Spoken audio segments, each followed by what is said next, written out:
آج ہم لوگ پڑھنے جا رہے ہیں امید بائے وردہ عارف۔ یہ ناول اللہ سے محبت اور اس کی معرفت سے ریلیٹڈ ہے اور آئی ہوپ سو کہ آپ لوگ کو سن کر بہت اچھا لگے گا۔ تو ہم لوگ اس کو اسٹارٹ کرتے ہیں اور بعد میں اینڈ میں اس کا ریویو دیں گے کہ یہ کس طریقے سے ہے، کیونکہ میں نے فرسٹ ٹائم پڑھا ہے لیکن بہت زیادہ اس کی تعریف سنی تھی۔ تو دیکھتے ہیں کہ جیسے اس کی ہائپ ہے ویسا ہی ہے یہ یا تھوڑا کچھ ڈفرینٹ ہے۔ تو اسٹارٹ کرتے ہیں۔ امید بائے وردہ عارف، ریڈی سیٹ گو۔ پیش لفظ، یہ ناول خاص طور پر میں نے ان لوگوں کے لیے لکھا ہے جو خالق کو چھوڑ کر اس کی مخلوق سے امیدیں وابستہ کر لیتے ہیں۔ یہ ان لوگوں کے لیے جو جھوٹ، تہمت، بہتان اور دل آزاری کو چھوٹے گناہ سمجھتے ہیں، جبکہ یہ گناہ آج کی دنیا میں کئی لوگوں کی زندگیاں برباد کر چکے ہیں۔ دنیا کی رنگینیوں میں کھو کر ہمارے دل قلب الحادی بن جاتے ہیں، ایسے دل جو اللہ کی یاد سے غافل ہو جاتے ہیں اور بھول جاتے ہیں کہ دنیا کی زندگی فنا ہونے والی ہے۔ دنیا میں بہت کم لوگوں کے دل قلب محبت ہوتے ہیں، جو عاجز اور مطمئن ہوتے ہیں۔ وہ اللہ کے ہر فیصلے پر راضی ہوتے ہیں۔ وہ کفر، نفاق اور گندگی سے پاک قلب للہی سے قلب محبت بننے کے لیے ہمیں بہت سے مشکل راستوں سے گزرنا پڑتا ہے۔ بس اس سفر کے دوران اگر امید صرف اللہ کی ذات سے وابستہ کی جائے تو دونوں جہانوں کی کامیابی ہمارا مقدر بن جاتی ہے۔ بے شک اللہ تعالیٰ اپنی راہ پر چلنے والے انسانوں کو تنہا نہیں چھوڑتے۔ ہمارے معاشرے کا المیہ یہ ہے کہ ہر انسان غلط اور صحیح تجزیے لگانے میں لگا ہے، لیکن یہ تجزیہ اپنی ذات کے لیے نہیں ہوتا۔ ہم اپنی سوچ کو دوسروں پر مسلط کر کے کسی کو بھی اچھا یا برا ثابت کر دیتے ہیں۔ بے شک حقیقت ہماری سوچ کے برعکس ہو۔ قرآن پاک لوگوں کے لیے راہ ہدایت ہے اور اس پاک کتاب میں مختلف دلوں کی حالت اور لوگوں کی اقسام بیان کی گئی ہیں۔ اس پاک کتاب میں یہ بھی بیان کر دیا گیا ہے کہ دلوں کی پاکیزگی کیا ہے۔ مختصر یہ کہ قرآن پاک قیامت تک ہدایت کی روشنی دینے کا واحد ذریعہ ہے، اور یہ ہدایت حاصل کرنے کے لیے قرآن پاک کو دماغ میں نہیں بلکہ سمجھ کر دل میں رکھنا ضروری ہے۔ یہی واحد ذریعہ ہے۔ یہ ناول ایک عام سی لڑکی کی زندگی پر لکھا گیا ہے جو کہ معاشرے کی سوچ کا شکار بن جاتی ہے۔ یہ ان مردوں کی کہانی ہے جو عورت کو ایک خوبصورت مجسمے سے زیادہ اہمیت کا حامل نہیں سمجھتے۔ یہ ان لوگوں کی کہانی ہے جو اپنی سوچ کے مطابق دوسروں کے کردار کا فیصلہ کر لیتے ہیں۔ یہ ان افراد کی کہانی ہے جو اپنی بیویوں کے ساتھ بدسلوکی کرتے ہیں، ہر چھوٹی بات پر انہیں مارتے اور انہیں جسمانی اذیت اور زبانی اذیت دیتے ہیں۔ کیا اسلام واقعی آپ کو اپنی بیویوں کو مارنے اور انہیں تکلیف دینے کی اجازت دیتا ہے؟ شریعت میں یہ کہا کہاں گیا ہے کہ اپنی شریک حیات کو گالی دینا، اس پر جس طرح چاہو ظلم کرنا جائز ہے؟ کیا رسول اللہ صلی اللہ علیہ وسلم نے کبھی اپنی بیویوں کے ساتھ ایسا سلوک کیا؟ کیا اللہ آپ کے ایسے عمل سے راضی ہوگا؟ جب آپ ایک دن اس کے سامنے کھڑے ہوں گے تو آپ اسے کیا کہیں گے؟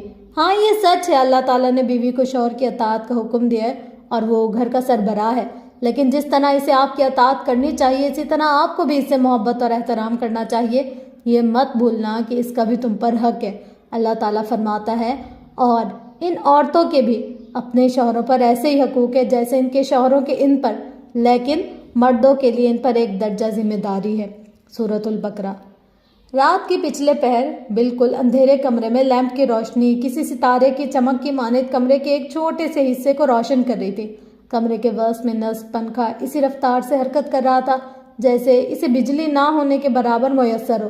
وہ بیڈ پر تکیے سے ٹیک لگائے اپنی ٹانگوں پر لیپ ٹاپ رکھے بیٹھی تھی۔ لیپ ٹاپ کی اسکرین کی چمک اس کی گردن اور چہرے کو چاند کے ہالے کی مانند چمکا رہی تھی، جیسے اندھیرے میں کوئی روشنی کی کرن ہو۔ اس کی گہری بھوری آنکھیں اسکرین پر مرکوز تھی اور اسکرین کی روشنی آنکھوں کی پتلیوں پر ایسے آثار نمایاں کر رہی تھی جیسے کوئی چمکتی موتی سیر سے نکال کر آنکھوں میں بھر دے۔ وہ مسلسل لیپ ٹاپ پر کچھ ٹائپ کر رہی تھی۔ لیپ ٹاپ کی آخری کی پریس کرنے کے بعد اس نے گہری سانس لی اور گھڑی کی جانب دیکھا جو کہ اس وقت آدھی رات گزر جانے کا وقت ظاہر کر رہی تھی۔ گرمی کی شدت کے باعث اس کی گلابی ہونٹوں پر سفید جلد کی ابھری ہوئی تہ جم چکی تھی جو یہ ظاہر کر رہی تھی کہ شاید اس نے انہیں ایک لمبے عرصے سے پانی سے محروم کر رکھا ہے۔ اس نے انگلیوں کے پوروں کو دیکھا جو کب سے مسلسل چلتے چلتے سرخ ہو چکے تھے۔ آخر کار لیپ ٹاپ کو بند کر کے گود سے اٹھا کر سائڈ ٹیبل پر رکھتے کے بعد اس نے اپنی ٹانگوں کو سیدھا کیا اور سیاہ بالوں کو کندھے سے اٹھا کر کیچن میں جکڑ لیا۔ مسلسل بیٹھنے کے باعث اپنی سون ہوئی ٹانگوں کو حرکت دینے کے لیے وہ کمرے سے باہر نکلی اور بند دیواروں کی حدود سے نکلتے ہوئے اس نے صحن کی ٹھنڈی گھاس پر قدم رکھا۔ اس نے ایک نظر آسمان پر ڈالے جس میں چاندنی مکمل آب و تاب سے چمک رہی تھی اور اس کی چاندنی کا حالہ اس کے گرد ایسے گھوم رہا تھا جیسے کوئی مور اپنی دھن میں دنیا سے بے خبر رقص کرتا ہو، اور چاند اس حالے میں اتنے غرور سے بیٹھا تھا جیسے وہ اس اندھیری رات میں بھٹکے ہوں کو راستہ دکھانے کا واحد ذریعہ ہو۔ پورے آسمان پر جلتی بجھتی روشنیوں کی طرح تارے ٹمٹما رہے تھے۔ اس منظر سے مسلسل کام کے باعث اس کی دھندلائی ہوئی آنکھوں کو ذرا راحت نصیب ہونے لگی، اور وہ اس سکون کو روح میں اتارنے کے لیے کھلے آسمان تلے نرم گھاس پر آنکھیں میچ کر چلتے ہوئے خاموشی کو محسوس کرنے لگی کہ اچانک ایک آواز اس کے کانوں سے ٹکرائی۔ مہا بیٹا، اتنی رات گئے آپ باہر صحن میں کیوں گھوم رہی ہیں؟ امی جان، ابھی کام مکمل ہوا ہے تو باہر ذرا فریش ہونے آئی ہوں، مہا نے اس کھڑکی کی طرف جھانکتے ہوئے جواب دیا جہاں سے اس کی امی اس کے جواب کی منتظر تھی۔ جواب دینے کے بعد مہا اس جلتے بلب والے کمرے کی جانب چل پڑی۔ کمرے کے دروازے کے سامنے قبلے کے رخ بیڈ سے چند فاصلے پر ایک جائے نماز پڑی تھی۔ امی اس جائے نماز کے ساتھ واش روم کے دروازے کے ساتھ بچھی کارپیٹ پر گیلے پاؤں لیے رگڑ رہی تھی۔ ان کے ہاتھ اور چہرے پر وضو کے پانی کے قطرے صاف دکھائی دے رہے تھے اور چہرے پر نور کے قطروں کی طرح چمک۔ مہا ہمیشہ اپنی امی کے چہرے کو دیکھ کر سوچا کرتی تھی کہ ان کے چہرے پر ایک عجیب سی روشنی ہے۔ امی جان، یہ تو نماز کا وقت نہیں ہے، ان کے چہرے پر نظریں جمائے ہوئے مہا نے کہا۔ تم نے صحیح کہا، یہ نماز کا وقت نہیں ہے، یہ تو اللہ سے اکیلے میں ملاقات کا وقت ہے، جس ملاقات کی اللہ تعالیٰ نے مجھے دعوت دی ہے۔ امی نے دھیمی سی مسکراہٹ کے ساتھ جائے نماز پر کھڑے ہوتے ہوئے جواب دیا۔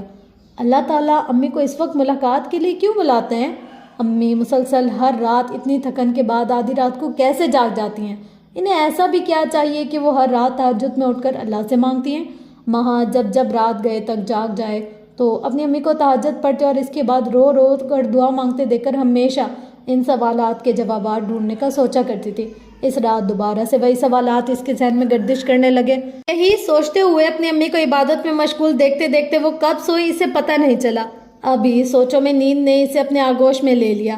مہا بیٹا اٹھو، انٹرویو کے لیے لیٹ ہو رہا ہے۔ امی نے دھیمے سے بیٹھ کے آگے میز پر ناشتہ رکھتے ہوئے مہا کو آواز دی۔ مہا نے سفید روئی جیسے کمبل سے اپنے پاؤں باہر کی جانب گھسیٹے اور آنکھوں کی پتلیوں کو جنبش دے کر ارد گرد کا جائزہ لینے لگی۔ کمرے کے دائنی طرف نصب کھڑکی سے نکلتے سورج کی زرد شعاعیں ہر چیز کو سونے کی مانند چمکا رہی تھی۔ امی آواز دینے کے بعد ناشتہ رکھ کر شاید کمرے سے باہر جا چکی تھی۔ امی کی جائے نماز جائے ایک طرف سائڈ ٹیبل پر رکھی تھی۔ باہر کی کھڑکی کھلی ہوئی ہونے کی وجہ سے پرندوں کی اللہ تعالیٰ کی حمد و ثنا بیان کرتی ہوئی آوازیں ہلکی ہوا کے ساتھ اندر داخل ہو کر یہ بتا رہی تھیں کہ سویرا ہو چکا ہے۔ وہ بیڈ سے اتر کر کھڑکی کی جانب بڑھی اور روز کی طرح صبح کی ہوا کو محسوس کرنے لگی۔ یہ اس کا روز کا معمول تھا۔ نرم گھاس پر چلنا، چاند کو تکتے رہنا، تاروں کا ٹمٹماہٹ دیکھنا اس کے من پسند شوق تھے۔ ٹھنڈی ہوا سے راحت محسوس کرنے کے بعد اس کی نظر گھڑی کی جانب اٹھی۔ اس کی گہری بھوری آنکھیں جیسے گھڑی کی سوئیوں کی تیزی دیکھ کر حیران رہ گئی۔ اس نے کھڑکی کے دہانے سے بھاگتے ہوئے اپنے کمرے کی طرف پلٹ کر اور الماری میں بچھی بہت سے کپڑے الٹ پلٹ کرنے کے بعد سفید رنگ کا چھوٹا سا کرتا ٹاپ اور ساتھ بلو جینز جو کہ پاؤں تک تنگ تھی نکال کر بیڈ پر رکھی کہ اتنے میں امی نے پکارا، مہا جلدی کرو، تمہیں دیر ہو رہی ہے۔ امی کی آواز پر مہا جلدی سے واش روم میں جا گھسی۔ بس ناشتہ کرنا رہتا تھا۔ اب کی آواز دینے پر مہا نے پلٹ کر جواب دیتے ہوئے اپنے کپڑے اٹھا اور چینج کرنے لگی۔ شیشے میں دیکھتے ہوئے اس نے اپنے سیاہ بالوں کی پونی بنا کر اپنے قد و خال کا جائزہ لیتے ہوئے کے بعد ناشتے کی پلیٹ سے سیب اٹھایا اور جوس کا گلاس منہ کے ساتھ لگا کر ایک سانس میں ختم کیا اور سامان اٹھایا اور باہر گاڑی کی طرف بھاگی۔ باہر کی طرف پہنچ کر گاڑی میں سوار ہوتے ہوئے اس نے امی کو آواز لگائی، امی دعا کرنا۔ اس کی امی جو نہ جانے کب سے دروازے پر کھڑی کب سے اس کا انتظار کر رہی تھی، ہلکی سی مسکرا دی اور اللہ حافظ کا اشارہ کیا۔ مہا نے انگلش میں ماسٹر کر رکھا تھا اور کچھ عرصے سے بطور استانی خدمات سر انجام دے رہی تھی، لیکن وہ آگے پڑھنا چاہتی تھی، اس لیے ہر بار آنے والی ویکینسی پر اپلائی کر کے انٹرویو کرتی۔ وہ گاڑی سے ایک بڑے سفید گیٹ کے سامنے اسلام آباد کے سیکٹر 9 اسٹریٹ نمبر 11 میں اتری۔ گیٹ کے اوپر ایک بڑا سفید بورڈ لگا تھا جس پر بڑے الفاظ میں سوشل آرگنائزیشن لکھا تھا اور سائڈ پر گہری نیلی وردی پہنے ایک گارڈ کھڑا تھا۔ وہ اس سے پہلے کافی انٹرویوز دے چکی تھی، وہ جانتی تھی اس کے اندر جانے کے لیے کون سی چیزیں سامنے رکھنی ہیں۔ اس نے اپنے کندھے سے لٹکتے چھوٹے سے سفید پرس کو ہاتھ میں لیا اور اس میں سے اپنا شناختی کارڈ اور انٹرویو لیٹر نکال کر ہاتھ میں دبایا۔ گارڈ کے پاس پہنچ کر اس نے ہاتھ میں پکڑا شناختی کارڈ اور لیٹر گارڈ کے سامنے کیا، جس کو دیکھنے کے بعد گارڈ نے اندر جانے کی اجازت دے دی۔ عمارت کے گیٹ کے سامنے ایک بڑا گراؤنڈ تھا جس میں دائیں طرف پھولوں کی ایک لمبی قطار تھی اور بائیں طرف سرخ اور بھوری اینٹوں سے بنا ایک رستہ تھا جو عمارت کے اندرونی دروازے کے سامنے ختم ہوتا تھا۔ ماں ہم اس راستے سے دروازے کے اندر داخل ہوئی، وہ سچ میں اندر سے بھی ایک ہوٹل سے قطعاً مختلف نہیں تھا، لیکن ایک 7 اسٹار ہوٹل۔ اس کا فرش مکمل چمکتی ہوئی سفید ٹائلوں سے بنا ہوا تھا۔ اس کی دیواروں پر بالکل شفاف سفید رنگ ہوا تھا، جیسے ان کو کبھی کسی نے چھوا تک نہ ہو۔ دائیں طرف کمروں کی قطاریں تھیں، جبکہ بائیں طرف بالکل شفاف سفید رنگ کی دیواریں، جیسے کشادہ گلی ہو۔ وہ سامنے کمروں کے دروازوں پر نظر دوڑانے لگی، جن کے ایک طرف تختیاں نصب تھی جو ان کمروں میں بیٹھنے والوں کے کردار کی عکاسی کرتی تھی۔ اس عمارت کے ایک کمرے پر تختی میں ویٹنگ روم لکھا تھا، تاہم اس گھیرے میں کی گئی گیلری کی طرح وہ ایک شفاف کمرہ ہی تھا، جس میں بڑی ترتیب سے کسی بھی کام سے آنے والوں کے انتظار میں بیٹھنے کے لیے کرسیاں لگائی گئی تھیں۔ انٹرویو کے لیے آنے والی تقریباً تمام لڑکیاں عبایا میں ملبوس تھیں، اور کچھ لوگوں نے پاکستانی لباس پہنا ہوا تھا، جیسے سر پر ہلکا سا دوپٹہ اور شلوار قمیض، ڈھیلا سا کرتا اور دوپٹہ سر پر۔ سب ماہا کو گھورنے والی نظروں سے دیکھ رہی تھیں۔ ماہا نے دائیں جانب ایک کونے میں رکھی کرسی پر اپنی باری کا انتظار کیا اور اسی قطار میں شامل ہو گئی۔ زیادہ وقت ابھی نہیں گزرا تھا کہ ایک شرٹ میں ملبوس نوجوان شخص کمرے سے باہر آیا اور اس نے اناؤنسمنٹ کی، ماہا ایشان، کمرہ نمبر 1، انٹرویو میں تشریف لائیے۔ ماہا نے اپنی گود میں رکھا اپنا پرس اٹھایا اور بڑا بڑا لکھا ہوا تھا تختی کے باہر انٹرویو روم، اس میں چلی گئی۔ ہمت کر کے دروازہ کھولا، کمرے سے آگے 3 چھوٹے کمرے، ایک کمرہ جس کا ٹیگ لگا تھا، اس کی طرف بڑھنے لگی۔ کمرے کے دروازے کے پاس پہنچ کر گہرا سانس لیا اور ہمت کر کے دروازے پر دستک دی اور انتہائی پروفیشنل انداز میں اندر جانے کی اجازت مانگی۔ وہ ایک بڑا ہال نما کمرہ تھا، جس میں دائیں جانب ایک بڑا شیشہ نصب تھا اور اس کے ساتھ چھوٹے گملے میں آرٹیفیشل کاٹن ٹری لگایا گیا تھا۔ بائیں جانب دیوار کے ساتھ 3 کرسیاں ایک بڑی میز کے پیچھے رکھی گئی تھیں، جن پر 3 انٹرویورز بیٹھے تھے اور سامنے میز پر بہت سی فائلز پڑی تھی۔ پہلی کرسی پر بیٹھا شخص بہت ادھیڑ عمر کے بزرگ تھے اور انہیں دیکھ کر لگتا تھا کہ انہیں لانگ شارٹ سائٹنس کا مسئلہ ہے۔ یقیناً وہ بہت ایکسپیرینسڈ انسان تھے۔ ماہا انہیں دیکھ کر ذرا گھبرا گئی۔ ان کے ساتھ دوسری کرسی پر ایک نوجوان اور خوبصورت لڑکی بیٹھی تھی اور آخری کرسی پر بلیک شرٹ پہنے، سیاہ آنکھوں اور بھورے بالوں والا ایک شخص بیٹھا تھا، جو کہ سیاہ آنکھوں سے مسلسل ماہا کو گھورے جا رہا تھا اور ماہا کو اس کی نظروں سے کوفت ہونے لگی۔ ماہا نے روایتی انداز میں سب کو سلام کیا۔ ماہا کے سلام پر ادھیڑ عمر شخص نے ماہا کو بیٹھنے کا اشارہ کیا اور جواب دیتے ہوئے اپنی کرسی سے اٹھ کر کسی کام سے باہر چلے گئے۔ ماہا نے دل ہی دل میں شکر ادا کیا کہ چلو ایک جانچنے والا تو کم ہوا۔ ماہا کرسی پر بیٹھ گئی۔ Hello, I am Mrs Arsalan, the second administrator of this organization. سامنے بیٹھی لڑکی نے ماہا کو مخاطب کیا۔ Please introduce yourself. لڑکی کی بات پر ماہا نے فوراً اپنے الفاظ کا چناؤ کیا اور بولنا شروع کیا۔ I am Mahan, I born and sit. I am living in Islamabad, the most beautiful capital area of Pakistan. I am graduated and complete my masters in English literature. English literature refers to the study for texts for around the world, written in English language by the studying a degree in English literature. I learned how to analyze a multitude of texts and write clearly by using several different styles. Maha نے ایک ہی سانس میں اپنا اور اپنی family کا مکمل تعارف کروا دیا تھا۔ ماہا کی اس جلد بازی کی وجہ سے سامنے بیٹھی لڑکی کے چہرے پر دبی ہوئی مسکراہٹ نمودار ہوئی اور اس نے ماہا سے اگلے سوال پوچھنا شروع کیے۔ کیا آپ جانتی ہیں کہ ماہا کا مطلب کیا ہے؟ آدھا چاند، ماہا نے پہلے کی طرح ایک دم سے جواب دیا۔ آپ کا نام بھی آپ کی بہت خوبصورت تعریف ہے اور آپ کی طرح بہت خوبصورت ہے۔ پاس بیٹھے لڑکے نے اپنی زبان سے پہلا جملہ ادا کیا، جو ماہا کو بہت ناگوار گزرا۔ Well, I am Mr. Kamil, the CEO and first administrator of this organization. وہ مسلسل ماہا کو گھورتے ہوئے بولا تھا۔ آپ کل سے جوائن کر سکتی ہیں، اس لڑکے نے اپوائنٹمنٹ لیٹر ماہا کی طرف دھکیلتے ہوئے کہا، جیسے وہ ماہا کے اندر آنے سے پہلے ہی لکھا جا چکا تھا۔ مجھے اس کا گھور گھور کر مجھے دیکھنا بہت برا لگ رہا تھا۔ وہ دونوں اپنے گھر کے لان میں عشاء کی نماز کے بعد کھلے آسمان تلے پھولوں کی کیاریوں کے پاس ہوا کو محسوس کرنے کے لیے کھلے آسمان تلے بیٹھی باتیں کر رہی تھی۔ وہ مجھے ایسے دیکھ رہا تھا جیسے اس نے اس سے پہلے کوئی لڑکی نہ دیکھی ہو، ماہا نے شانے اچکاتے ہوئے کہا۔ ارے وہ تمہیں نہیں دیکھ رہا تھا ماہا، بلکہ تمہاری اس خوبصورتی کو دیکھ رہا تھا جسے تم نے خود اس کے سامنے دیکھنے کے لیے پیش کیا تھا۔ اہلم نے ماہا کی طرف دیکھتے ہوئے جواب دیا۔ ماہا، اہلم، تم میری بہن اور مجھے بچپن سے جانتی ہو کہ مجھے کسی کا بھی خود کو گھڑنا پسند نہیں ہے، تو میں کیوں خود کسی کے سامنے دیکھنے کے لیے پیش کروں گی خود کو؟ ماہا نے غصے کی نگاہ اہلم کی جانب اٹھائی۔ اہلم: اچھا چلو تمہاری بات مان لیتے ہیں، چھوڑو مہا آسمان کو دیکھو۔ مہا: ہاں دیکھو چاند کتنا خوبصورت لگ رہا ہے۔ مہا نے آسمان کا جائزہ لیتے ہوئے بے فکری سے جواب دیا: آسمان میں صرف چاند ہی نہیں، اس کے گرد بہت سے ٹمٹماتے ہوئے ستارے بھی تو تھے، پھر تم نے صرف چاند کو ہی کیوں دیکھا؟ اہلم نے مہا سے سوال کیا۔ مہا: کیونکہ چاند کی چمک اور چاندنی اتنی زیادہ ہے کہ اس کے سامنے سب ستاروں کی چمک مان پڑ رہی ہے۔ اہلم: تو اب تمہیں سمجھ جانا چاہیے کہ وہ بندہ مسلسل صرف تمہیں ہی کیوں گھورے جا رہا تھا؟ مہا: جب تک ہم خود کسی دوسرے کے سامنے اپنی چمک اور خوبصورتی ظاہر نہ کریں تب تک کسی دوسرے کا ہمیں دیکھنے کا سوال ہی پیدا نہیں ہوتا۔ آنکھیں دل کا آئینہ ہوتی ہیں مہا، جب تک آنکھوں کو کوئی چیز بھلی محسوس نہ ہو تب تک دل اسے دیکھنے کی چاہت نہیں کرتا، اور بغیر دیکھے کیوریوسٹی کے بغیر کچھ بھی حاصل نہیں ہوتا۔ میں نے ایک جگہ پڑھا تھا کہ نظر شیطان کے تیروں سے سب سے زہریلا تیر ہے، تو اگر کوئی اپنی نگاہ کی حفاظت نہیں کر سکتا تو ہمیں چاہیے کہ ہم خود کو ایسے بنائیں کہ وہ نگاہ ہماری طرف نہ اٹھے۔ اہلم کبھی کبھی اپنی ماں کی طرح بہت گہری باتیں کرتی تھی جو کہ اکثر ماں کی سمجھ سے باہر ہوتی تھی۔ اہلم شروع سے ہی فکشن پڑھنے کا شوق رکھتی تھی اور مختلف کتابوں کو پڑھ کر خاص نکات نکال کر سرچ کرتے رہنا اس کی عادت بن چکی تھی۔ ماں کو کبھی کبھی یقین نہیں آتا تھا کہ وہ اہلم کی چھوٹی بہن اور ایراہان کی بیٹی ہے۔ وہ خود کو گھر کی چار دیواروں سے آگے لے کر جانا نہیں چاہتی تھی۔ صبح کے 9 بج رہے تھے۔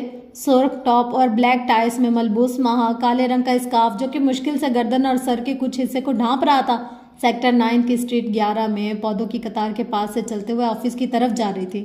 مہا آہان، کسی نسوانی آواز نے مہا کو اپنی طرف متوجہ کیا۔ مہا نے پلٹ کر دیکھا تو مسز ارسلان ہاتھ میں کچھ فائلز پکڑے ہوئے اسی رستے سے آفس کی طرف جا رہی تھی۔ یس مسز ارسلان، السلام علیکم۔ مہا نے رستے میں رک کر انہیں ادب سے سلام کر کے آگے آنے کا راستہ دیا۔ مسز ارسلان کے بڑے بے تکلفی سے اپنا دائیں ہاتھ ملانے کے لیے مہا کی طرف بڑھایا۔ مہا پہلی بار ایک ایسی ایڈمنسٹریٹر سے ملی تھی جو اپنے بالکل نئے امپلائر کے ساتھ اتنی اچھی طرح سے مخاطب ہو رہی تھی۔ مہا، آپ حیران کیوں ہو رہی ہیں؟ شاید آپ مجھے ادھر بھی اپنی ایڈمنسٹریٹر ہی سمجھ رہی ہیں، لیکن پروفیشنل زندگی اور پروفیشنل رشتے اس گیٹ سے اندر ہوں گے، اس سے باہر آپ مجھے اپنی دوست سمجھ سکتی ہیں۔ میرا نام امیشہ ہے اور میرے ہسبینڈ کا نام ارسلان ہے، لیکن پروفیشنلزم میں ہمیشہ سیکنڈ نون استعمال کیا جاتا ہے، تو اس لیے مجھے مسز ارسلان کے نام سے جانا جاتا ہے۔ آپ کو کبھی کسی کام میں بھی کوئی مسئلہ ہو تو بلا جھجک آپ مجھ سے پوچھنا میرے آفس میں آ سکتی ہیں۔ اب وہ دونوں آفس کے دروازے سے اندر داخل ہو رہی تھی۔ آپ میرے پیچھے آئیے، یہ کہتے ہوئے وہ ایک کمرہ جس پر مسٹر ارسلان کے نام کی تختی لگی تھی اس میں چلی گئی۔ مہا نے ان سے اندر داخل ہونے کی اجازت مانگ کر دروازے کے ساتھ رکھے صوفے پر بیٹھ گئی۔ مہا، ہماری آرگنائزیشن سماجی کاموں کو ترجیح دیتی ہے۔ ہم سب سوشل ورکر میں ہیں جو کہ معاشرے کی بہتری کے لیے کام کرتے ہیں، اور اسی طرح یہاں پر آپ کا کام ہونے والے مسائل کا سامنا کرنا ہے۔ رپورٹس کی کمپائلیشن ہے جو کہ کمپائل کرنے کے بعد خود سبمٹ کروانی ہوں گی۔ آپ کا آفس سے سیڑھیوں سے اوپر دائیں جانب سی ای او کے آفس کے ساتھ رکھا گیا ہے۔ آپ کی مدد کے لیے وہاں پر ایک آفس کی سیکرٹری موجود ہیں۔ آپ یہ فائلز میں انہیں دے کر بھجوا رہی ہوں۔ آپ اوپر جائیں اور ان فائلز میں موجود مسائل کی رپورٹ تیار کریں۔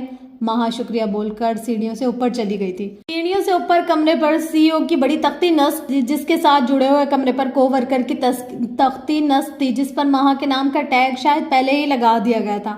مہا اور سی ای او کامل کا کمرہ بالکل ساتھ تھا جس میں سے ایک دوسرے میں بآسانی دیکھا جا سکتا تھا، لیکن کامل کا آفس ابھی بالکل خالی تھا، جس سے ظاہر ہوتا تھا کہ وہ ابھی جلدی آنے کا کوئی ارادہ نہیں رکھتا۔ مہا نے سکون کا سانس لیا اور اپنے کمرے کا دروازہ کھول کر اندر داخل ہوئی۔ مہا کا آفس ایک چھوٹا سا کمرہ تھا جس میں نہ کوئی باہر کی طرف کھڑکی تھی اور نہ ہی باہر کا موسم دیکھنے کی کوئی گنجائش تھی۔ اس میں سے باہر کی طرف ایک واحد کھڑکی تھی جو کہ کامل کے آفس کی طرف کھلتی تھی۔ مہا نے اس کھڑکی کو بند کرنے کی کوشش کی پر جانا کہ وہ جام ہے اور اس کا بند ہونا ناممکن ہے، مطلب اس کو پورا دن کامل کو برداشت کرنا تھا۔ اگر آپ کی کوشش ناکام ہو چکی ہو تو آپ یہ فائل لے کر رپورٹ بنانا شروع کر سکتی ہیں۔ ہاتھوں میں کچھ فائل اٹھائے کامل دروازے میں کھڑا تھا۔ شاید وہ اس کی کھڑکی کو بند کرنے کی کوشش دیکھ چکا تھا۔ نہیں، میں تو بس آفس کو ایک نظر دیکھ رہی تھی، مہا نے شرمندگی سے جواب دیا۔ اس کے ہاتھوں سے فائل لے کر میز پر رکھ دی اور اس پر پڑے لیپ ٹاپ کو اٹھا کر آن کرنے لگی۔ اسی دوران کامل بھی وہاں سے نکل کر اپنے آفس میں جا کر بیٹھ چکا تھا جو کہ مہا کو ہی دیکھے جا رہا تھا۔ مہا اسے نظر سے نظر انداز کر رہی تھی، کوشش کر رہی تھی کہ اپنا کام شروع کرے۔ یہ کام اس کے لیے زیادہ مشکل نہیں تھا۔ کچھ ہی وقت میں وہ اپنے کام میں مگن ہو گئی تھی اور اسے مکمل کرنے لگی تھی۔ کام مکمل کرتے ہوئے اسے کب 3 بج گئے اسے پتہ نہیں چلا۔